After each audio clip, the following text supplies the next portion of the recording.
இந்த பகுதி எப்படிப்பட்ட பகுதி என்று எனக்கு தெரியாது. உங்களுக்கு ஏதேனும் தோல்வியோ வலியோ ஏற்பட்டிருந்தால் அந்த வினாடியில் அந்த வலியையும் அந்த தோல்வியையும் கூர்ந்து அப்சர்வ் பண்ணி வச்சுக்கோங்க. எங்கே தோற்றீர்களோ அங்க ஜெயிச்சு காட்டுங்க. எங்கே தோற்றீர்களோ அவர்கள் இன்னும் உங்களை அவமானப்படுத்துகின்ற அளவிற்கு தாழ்ந்து போய்விடாதீர்கள். பல நேரங்களில் அது நிகழ்ந்து விடுகிறது.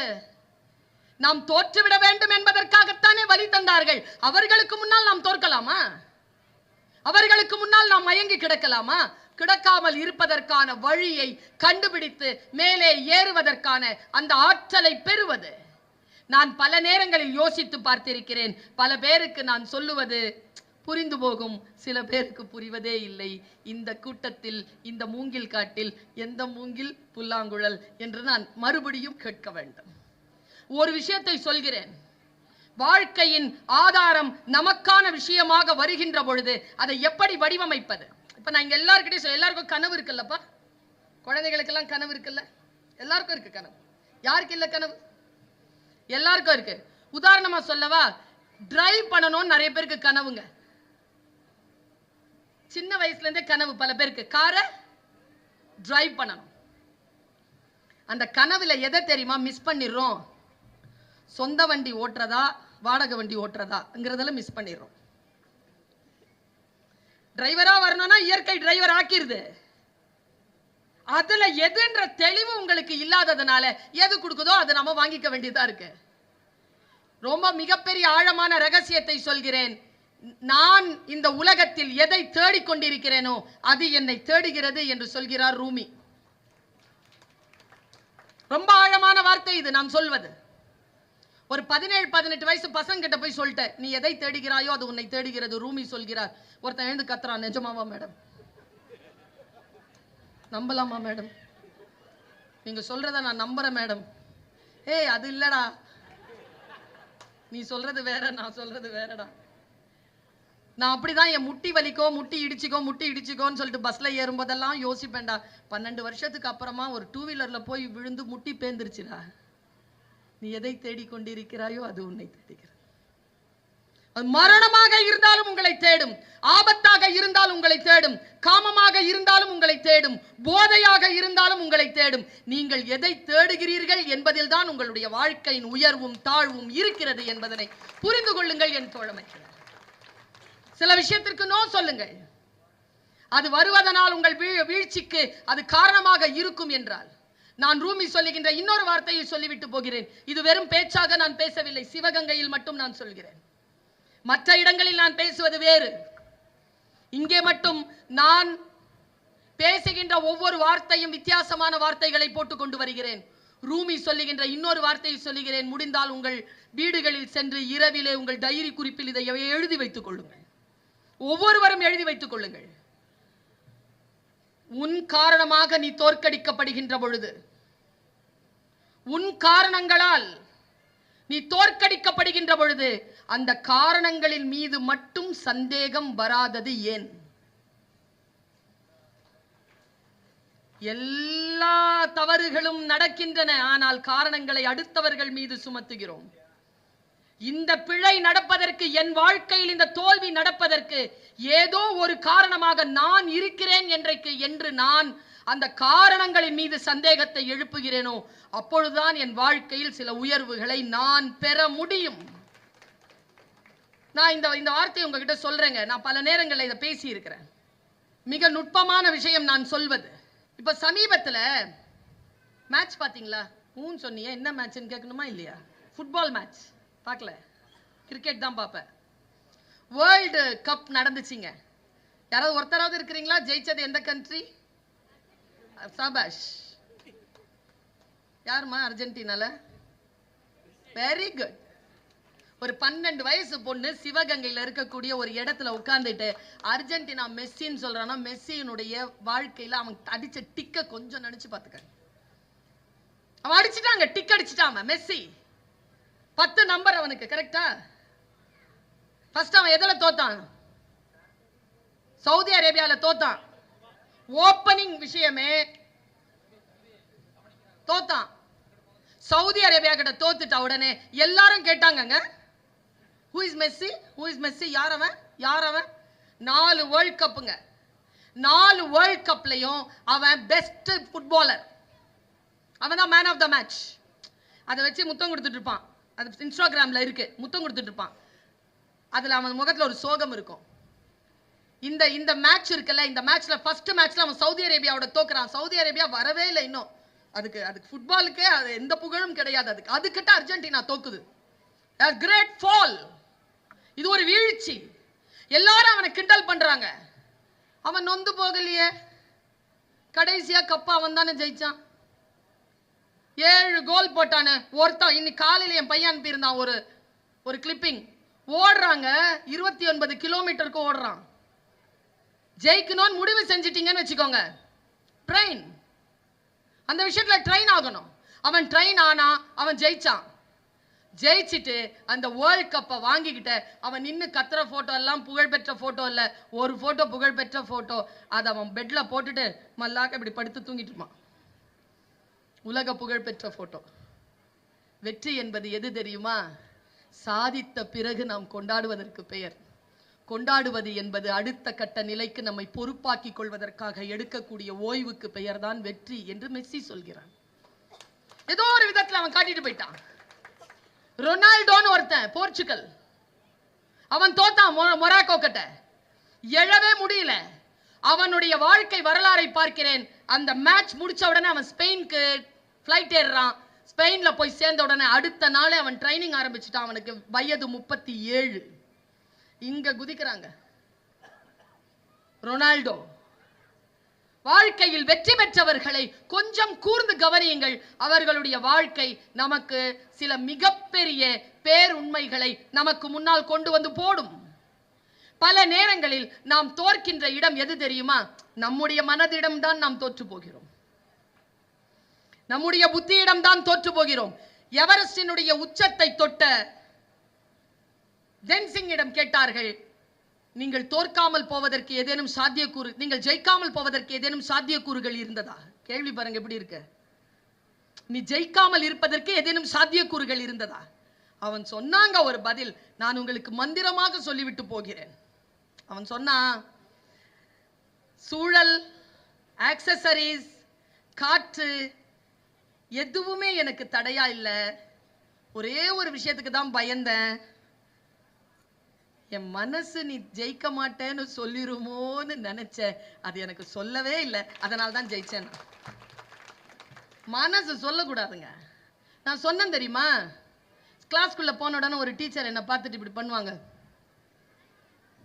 ஹோப்லெஸ், உருப்பட மாட்டேன்பாங்க.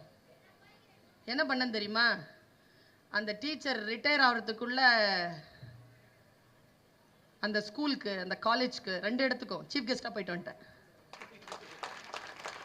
அப்படிதாங்க ஜெயிக்க முடியும். வேற எப்படி ஜெயிக்கிறது? திருப்பி திட்டுறதா? திருப்பி சண்டை போடுறதா? அவர்களை விளக்குவதா? யார் நம்மை தோற்கடிக்கிறார்களோ, எந்த உணர்வு நம்மை கீழே தள்ளுகிறதோ, அதை ஜெயிப்பதற்கான வழி எவன் ஒருவன் கண்டுபிடிக்கிறானோ அவன் சிகரம் தொட்ட மனிதனாக இருக்கிறான். இந்த உலகத்தில் யாரையும் நான் திருப்பவும் சொல்லுகிறேன், யாரையும் நீங்கள் அன்னார்ந்து பார்க்க வேண்டிய அவசியம் இல்லை. புரிந்து கொள்ளுங்கள். இப்ப நான் உதாரணத்துக்கு எல்லாருக்கிட்டையும் ஒரு கேள்வியை வீசுறேன். என் பர்ஸ் தொலைஞ்சு போச்சு. உங்க முதல் கேள்வி என்னவா இருக்கும்? சும்மா பேரன்புல பதில் சொல்லுங்க. எங்க தொலைச்சிங்க? கண்டுபிடிச்சு தர போறீங்களா? பேரன்புல கேட்டீங்க. ஓகே, பஸ்ல தொலைச்சிட்டேன். என்னப்பா? Super, very good. அதுதான் கேள்வியே. பர்சுக்குள்ள எவ்வளவு இருந்துச்சு? 30 ரூபா. என்ன சொல்வீங்க? போனா போட்டோம்பீங்கல்ல. நான் விட முடியாது, ஏன்னா பர்சு 30,000 ரூபாய். நமக்கு வேல்யூ பண்ண தெரியலீங்க. எதை வேல்யூ பண்றதுன்னே நமக்கு தெரியல. ஒருத்தங்களால என்ன பலன்னு நினைக்கிறோம், அவங்களே பலன் தான். பல பேருக்கு தெரியறதே இல்லை. நான் சொல்றேன், லைஃப் இருக்குல்ல, வாழ்க்கை இருக்குல்ல, இதுவே மகிழ்ச்சியானதுங்க. ஒரு தீபாவளியோ ஒரு பொங்கலையோ தேட வேண்டிய அவசியம் கிடையாது. ஒரு ஞாயிற்றுக்கிழமையோ தேட வேண்டிய அவசியம் கிடையாது. Life itself is sufficient to celebrate. வாழ்க்கை வாழ்ந்து கொண்டிருக்கிறோம்ல, இதை விட அற்புதமான விஷயம் வேறு என்னவாக இருக்க முடியும்? இதோ நான் சொல்லுகிறேன். இதுல ரொம்ப அற்புதமான விஷயத்தை சொல்லட்டுமா? இன்றைக்கு தேதி 6 பிப்ரவரி மாதம் 2023. நீங்க எல்லாரும் வந்து இங்க உட்கார்ந்தீங்க. நானும் வேறு எங்கெல்லாம் பயணம் செய்து உங்களை வந்து நாடி நின்றேன். 2-3 மணி நேரமாக நீங்கள் இங்கே காத்திருக்கிறீர்கள். நானும் இங்கே உங்களோடு இருக்கிறேன். நான் சொல்லுகிறேன், இந்த நேரத்தை மறுபடியும் உங்கள் வாழ்நாள் திரும்பி பார்க்குமா? உங்களால் பெற முடியுமா? பெற முடியாதல்ல. நீங்கள் அறிவுக்காக, சிந்தனைக்காக அதை தந்து கொண்டிருக்கிறீர்கள். நான் என் சிந்தனையை பகிர்வதற்காக அதை தந்து கொண்டிருக்கிறேன். இந்த இரண்டும் சந்திக்கின்ற இந்த வினாடியில் கடவுள் நிகழ்ந்து கொண்டிருக்கிறது. இதுதான் நிகழ்ந்து கொண்டிருக்கிறது. கடவுள் என்பது ஏதோ ஒரு இடத்தில் இல்லை. அவர்கள் நாம் நினைக்கின்றபடி அது நிகழ்ந்து கொண்டிருக்கிறது. இதோ வேறு ஒரு அற்புதமான நிகழ்ச்சி இந்த மேடையில் நிகழ்ந்து கொண்டிருக்கிறது. நம்முடைய மாவட்ட ஆட்சியர் மதுசூதனன் ரெட்டி IAS அவர்கள் மேடைக்கு வருகிறார்கள். வாழ்க்கையில் இப்படித்தான் நிகழ்ச்சிகள் நிகழும். ஏதோ ஒன்று நமக்கானது நிகழ்கின்ற பொழுது நாம் அதை மிக முக்கியமானதாக பிடித்து வைத்துக் கொண்டிருக்க வேண்டும். நான் இப்படி சொல்கிறேன், நெவர் நெவர், முக்கியமா லேடிஸ்க்கு சொல்றேன், நெவர் கிவ் அப். எது வேணாலும் நடக்கட்டும், நெவர் கிவ் அப். உங்களுக்கு உதாரணத்துக்கு சொல்லட்டுமா? கழுத்துல கத்தி வைக்கிற அளவுக்குங்க, இஸ்மாயில் அவர்களுக்கு கத்தியில கழுத்துல கத்தி வச்சார் இப்ராஹிம் அலைஹிஸ்ஸலாம். அந்த வினாடி வரைக்கும் இறைவனிடம் இருந்து உதவி வரல. வெச்சதுக்கு அப்புறமா தான் உதவி வந்தது. கடைசி வினாடி எது வேண்டுமானாலும் நடக்கலாம். கடைசி வினாடியில் எந்த மாற்றம் வேண்டுமானாலும் நிகழலாம். Never give up. டைம் அவ்வளவு சாதாரணமா நினைக்காதீங்க. அடுத்து சொல்கிறேன், தலைக்கறி சமைக்கும் வரைக்கும், தலைக்கறி சமைக்கும் வரைக்கும் சிறு தொண்டருக்கு வந்தவன் சிவன் என்று தெரியாது. சும்மாவா? உடம்பெல்லாம் அறுத்து போட்டாங்க, சமைச்சு கொடுத்துட்டாங்க. வந்த சிவன் தலைக்கறி கேட்டான். திருவெங்காட்டு நங்க போய் தலைக்கறி சமைச்சிட்டு வந்தாங்க. அது வரைக்கும் சிவன் என்று அவங்களுக்கு தெரியாது. அப்படித்தான் நிகழும் வாழ்க்கை. நெருப்பில் இறங்கும் வரைக்கும் சீதைக்கு தெரியாதுங்க இது அணைஞ்சு போகும், அவள் புகழ் பரவும். இந்த வினாடி, கடைசி வினாடி, she never gave up. நானும் கடைசி வினாடிகளை விட்டு கொடுப்பது இல்லை. இப்ப நாம எல்லாருமே இங்க நம்மள பார்த்துக்கிட்டு இருக்கிறீங்க, நீங்க என்ன பேசிக்கிட்டு இருக்கிறீங்க. மேடையில் சில காரியங்கள் நடந்து கொண்டிருக்கின்றன. இந்த காட்டில் சில புல்லாங்குழல் என்னை பார்த்து கொண்டிருக்கின்றன, பல மூங்கில்கள் அதை பார்த்து கொண்டிருக்கின்றன. நினைச்சு பாருங்க. அரேஞ்ச்மெண்ட்ஸ் ஏதேனும் நடக்கிறதுனால நமக்கு என்ன? இதோ நான் வைத்தால கத்திக்கிட்டு இருக்கிறேன். நான் சொல்லுகின்ற ஏதோ ஒரு சொல், நான் இப்ப சொன்னேன் இல்லையா, கைய தூக்கி கடைசியா கிருஷ்ணான்னு சொல்லும் போது தானே கிருஷ்ணன் வந்தான். அது வரைக்கும் புடவைய கை வச்சுட்டானே மேல, கிருஷ்ணான்னு அப்புறமா தானே கத்துனா. கடைசி வினாடியில கிடைக்குங்க விஷயங்கள். நான் ரொம்ப நுட்பமாக இதை சொல்லுகிறேன். சிலுவையில் அறையப்பட்டு இறைவா ஏன் என்னை கைவிட்டீர் என்று இறுதி மூச்சை அவர் அடக்குனதுக்கு பிறகுதான் அவர் உயிர் தெழுந்தார். கிடைக்கும் வாழ்க்கை சில வாய்ப்புகளை நமக்கு தரும். அந்த வாய்ப்புகள் நமக்கு வருகின்ற பொழுது அதை மிக நுட்பமாக நாம் கவனித்துக் கொள்ள வேண்டும். பெற்றோர்கள் இருக்கிறீர்கள், குழந்தைகளை இங்கே அழைத்து வந்திருக்கிறீர்கள். உங்களுக்கு நான் ஒரு விஷயத்தை சொல்கிறேன், குழந்தைகளிடம் பேசுகின்ற பொழுது கவனமாக பேசுங்கள். ஆண்கள் இருக்கிறீர்கள், ஆண்களுக்கு சொல்லுகிறேன், இறைவனிடத்தில் வேட்கை நடத்துகின்ற பொழுது கொஞ்சம் கவனமாக வேட்கை நடத்துங்கள். என்ன கேட்பீங்க சாமி கிட்ட? என் பொண்டாட்டி பிள்ளைங்க சந்தோஷமா இருக்கணும், மகிழ்ச்சியா இருக்கணும். கேட்காதீங்க இனிமேல் அப்படி. ஏன்னா நீங்க வெறுப்பாகிற அளவுக்கு அவங்க சந்தோஷமா இருக்கிறாங்க. கேட்கிற கேள்வி தெளிவா கேளுங்க. நான் ஆன்ம மகிழ்வு அடைகின்ற அளவிற்கு அறம் சார்ந்து என் மனைவியும் மக்களும் மகிழ்ச்சியோடு இருக்க அருள் செய்வாய் இறைவான்னு டீடைல்டா கேளு. பல நேரங்கள் நமக்கு டீடைலா கேட்கவே தெரியாது, எல்லாரும் சொல்றோங்கிறதுனால சொல்றோம். எங்க அண்ணன் என்கிட்ட சொன்னா, சலாம் சொல்றோம்ல முஸ்லிம்கள், அஸ்ஸலாமு அலைக்கும்னு சொல்லுவோம். என்னப்பா அர்த்தம்? வல்ல இறைவனின் சாந்தியும் சமாதானமும் உண்டாவதாக. என் அண்ணன் கிட்ட இதே மாதிரி சொன்னேன். என் அண்ணன் என்னை வந்து தலையில டுக்குன்னு கொட்டி சொன்னா, நீ பெரிய அப்பாட்டாக்கறான்னு கேட்டான். ஏன்னா அப்படி கேட்கிறேன்னா, நீ சாந்தியும் சமாதானமும் உண்டாயிருமா? அப்ப அது என்னது? நீ எனக்கு முன்னால் இருக்கின்றவரிடத்தில் சொல்லுகின்ற சொல் அது அல்ல, அது இறைவனிடத்தில் சொல்லுகிறாய். யா அல்லாஹ், நான் சந்திக்க இந்த நபரின் மீது நீ தயவு செய்து உன் வல்ல சாந்தியையும் சமாதானத்தையும் கொடுப்பாயாக என்று நான் இறைவனிடத்தில் நடத்தும் இறை வேட்கையை தவிர எனக்கு முன்னால் நின்று பேசுகிறவர்களிடம் நான் பேசுகின்ற சொல் அது அல்ல. இந்த புரிதல் நமக்கு இருந்தால் சொல் எவ்வளவு கவனமாக வரும். பல நேரங்களில் நான் பார்க்கிறேன், சொல்லிலே நமக்கு கவனம் இல்லை. நம் வாழ்க்கையில் சில விஷயங்களை ஜெயிப்பதற்கு நமக்கு தெரிய இல்லை. நான் ஒரு விஷயத்தை சொல்றேங்க, 58 மார்க் தாங்க வாங்கினேன், செகண்ட் கிளாஸ் தான் என்னுடைய பிஏ. ஆனா யூஜிசி இது எம்ஏ ஜாயின் பண்றதுக்கு 55% இருந்தா போதும். எம்ஏ ஜாயின் பண்ணிட்டேன், எம்ஏல ஃபர்ஸ்ட் கிளாஸ் வாங்கிட்டேன், யூஜிசி கிளியர் பண்ணிட்டேன், பிஹெச்டி முடிச்சிட்டேன். நான் வந்து உன்னை ஃபர்ஸ்ட் கிளாஸ் வாங்குற பொண்ணு கிடையாது, சுமாரா படிக்கிற பொண்ணு, 10th ரேங்க். பல நேரங்களில் 1, 2ல ஃபெயில் ஆயிருவேன் சார், மேத்ஸ்ல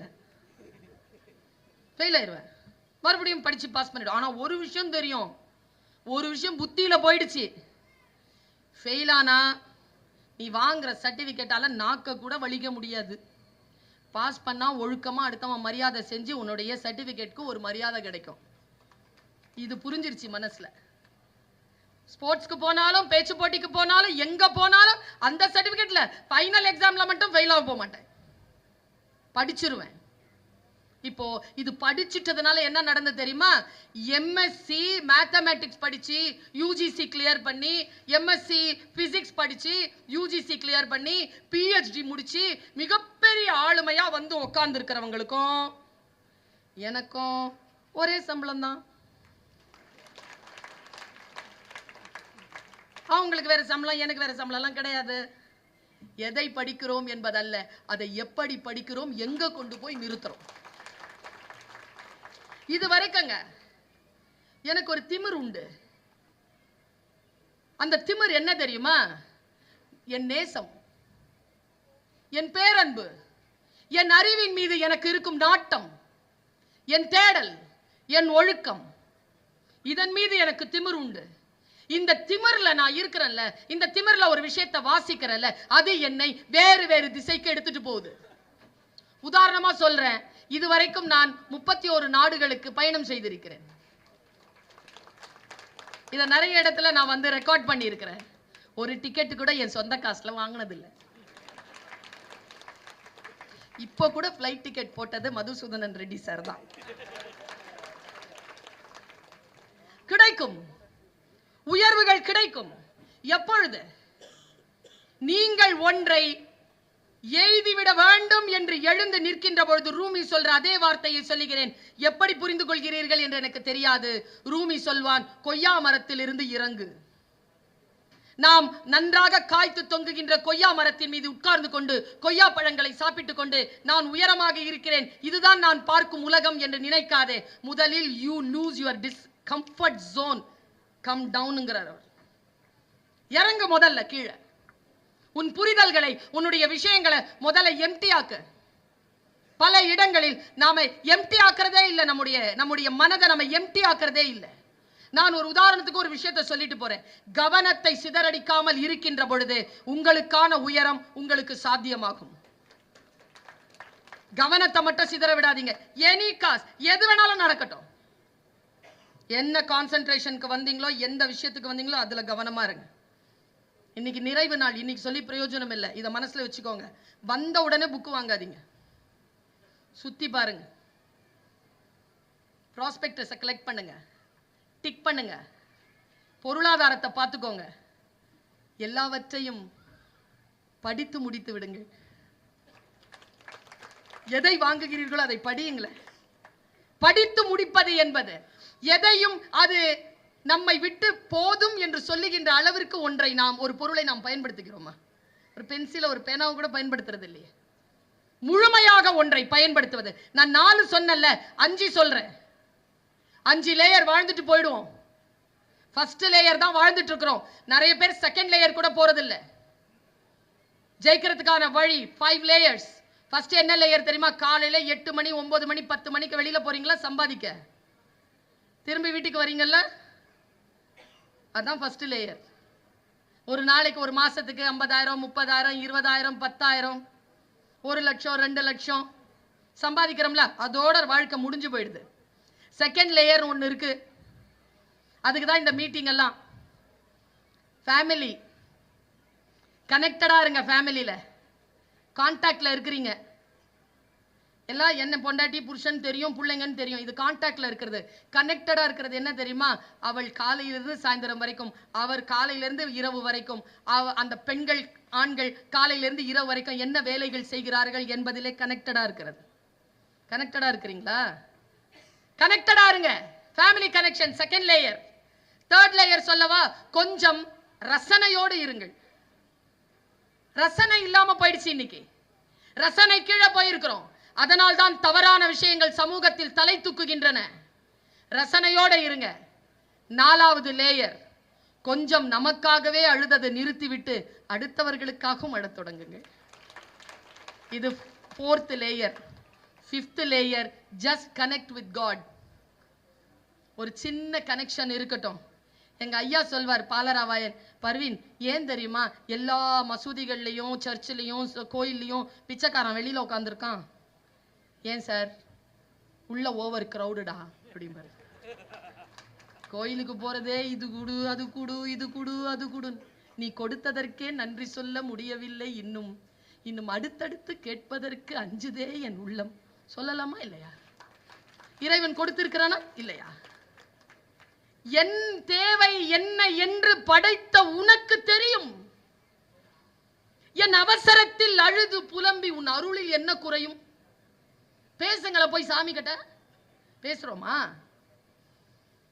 இறைவனிடத்தில் பேசுவது 5th லேயர். இந்த 5th லேயரோட வாங்க. 6th ஒன்னு சொன்னேன் இல்லையா? இந்த 6 சொல்லிட்டு போய் உட்கார்ற, எனக்கான நேரம் நிறைவடைகிறது. 6 விஷயத்தை சொல்றேன். இங்க இருக்கிற எல்லோருக்கும், எனக்கும் சேர்த்து, மேடை அவர்களையும் சேர்த்து, இந்த பேச்சை கேட்கின்ற எல்லோருக்கும் சேர்த்து சொல்லுகிறேன். கைகள் முதலில் சுத்தமாக இருக்கட்டும். Clean hands, pure heart. இதயத்தை தூய்மையாக வைத்துக் கொள்ளுங்கள். 3, மைல்டு டங். இதமாக பேசுங்கள். உடலில் இருந்து வெளியேறும் எல்லாம் நாற்றமுடையவைதான். முன்னால் இருக்கின்ற மனிதரின் உதடுகளில் ஒரு புன்னகையை வரவழைக்க முடியும் என்றால் அது சொல். அழகாக பேசலாம். யாவர்க்குமாம் இறைவர்க்கு ஒரு பச்சிலை, யாவர்க்குமாம் பசுவிற்கு ஒரு வாயுரை, யாவர்க்குமாம் உண்ணும் போது ஒரு கைப்பிடி, யாவர்க்குமாம் பிறருக்கு இன்சொல் தானே திருமந்திரம். நல்ல சொல், மைல்டு டங், சவுண்ட் மைண்ட், விழிப்புணர்வோடு கூடிய புத்தி, வைஸ் விஷன், மிக நீண்ட தீர்க்கமான தரிசன பார்வை, தள்ளாடாத கால்கள். கால்கள் தள்ளாடாமல் பார்த்துக் கொள்ளுங்கள். இங்க தடுமாறினா இங்க தடுமாறும். தள்ளாடாத கால்கள், firm legs. 6 விஷயங்களை கைப்படுத்திக் கொள்ளுங்கள். மறுபடியும் சொல்கிறேன், சிகரம் என்பது யாரோ ஒருவன் தொட்ட சிகரத்தை, உயரத்தை தொடுவது அல்ல. என் உயரத்தின் எல்லையை நானே தொட்டால் நான் சிகரம் தொட்ட மனிதராக மற்றவர்களால் பார்க்கப்படுகிறேன். வாருங்கள், நம்முடைய சிகரம் என்பது அடுத்தவர்கள் சிகரம் இல்லை என்பதனை உணர்ந்து கொள்வோம். இந்த வாழ்க்கை என்பது ஒரு கொஸ்டின் பேப்பருங்க. அவருக்கு இருக்கிற கொஸ்டின் எனக்கு இல்லைங்க, அதனால காப்பி அடிக்காதீங்க. என் வாழ்க்கை வேற, என் முகம் வேறு, என் சுவாசம் வேறு, என் சிந்தனை வேறு. அதனால் யாரையும் போல் ஹிட்லர் சொல்லுகிறான், don't compare yourself with anybody, it's a greatest insult for your own. யாரோடும் உங்களை நீங்கள் ஒப்புமை செய்து கொள்ளாதீர்கள். என்கிட்ட வந்து கேட்டாங்க, என் குழந்தைய ஆசீர்வாதம் பண்ணுங்க, உங்களை மாதிரியே பேசணும். எதுக்கு என்ன மாதிரி பேசணும்? என்ன மாதிரி தான் நான் பேசுறேன்னா அது மாதிரி பேசிட்டோம். நான் யார மாதிரியும் பேசுறேனா? இல்ல. இறைவன் பூமியில் குப்பைகளை எறிவதில்லை. எல்லோருக்கும் ஒரு நோக்கம் இருக்கிறது. வாழ்கின்ற காலங்கள் மகத்தானவை. குழந்தைகளை கவனமாக பார்த்து கொள்ளுங்கள். நல்ல கதைகளை அவர்களுக்கு சொல்லுங்கள். இந்த தேசம், இந்த பூமி கதைகளால் நிறைந்த பூமி. என் தாய் என்னை மடியில் படுக்க வைத்துக் கொண்டிருந்தாள். ஆனால் அவள் உட்கார்ந்திருந்தது கிழிந்த பாயில். அவள் பறக்கும் கம்பளங்களை பற்றி தான் எனக்கு கதை சொன்னாள். ஒருபோதும் அவள் கதைகளில் கிழிந்த பாய்கள் வந்ததே இல்லை. அதனால் தான் நான் பறக்கும் கம்பளங்களில் இன்றைக்கு பறந்து கொண்டிருக்கிறேன். வாழ்க்கை அற்புதமானது. அதை அழகாக்கிக் கொள்வது நம் கையில் தான் இருக்கிறது என்று சொல்லி உங்கள் அத்தனை பேருக்கும் என்னுடைய வாழ்த்துக்களை சொல்லி நிறைவு செய்கிறேன். நன்றி, வணக்கம்.